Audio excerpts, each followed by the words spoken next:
મિત્રો અમે એક વખત સુરત હીરા ગણતા હતા ને તો જમીનની વાત આવી તો મેં એક ભાઈને વાત કરી હું કે તમારે ત્યાં કેવી મગફળી ઉતરે તો કે અમારે 20-25 મણ ઉતરે વીઘે. હા પછી બીજા ભાઈને પૂછ્યું તો અમારે કે 35-40 મણ ઉતરે કે વીઘાએ. હા પછી મને કે તમારે કેટલી ઉતરે? મેં કીધું અમારે 30-35 અમારે ઉતરે સારા ખેતરોમાં, બાકી 20 મણ તો ઉતરે કમસે કમ.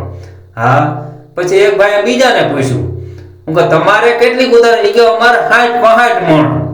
હા મેં કીધું તો તમારે ઉપર એ ડૂડવા થતા એ કે ઉપર નો થાય તો થાય તારો બાપ હાલી નીકળો તે હું આ લીલો પૂરો વાયરો કહેવાય, આ પૂરો હું બટાઈ જાય ડોહો. હું જરાક વ્યાજ બી રાખ પછી મેળો દાંત કાઢવા.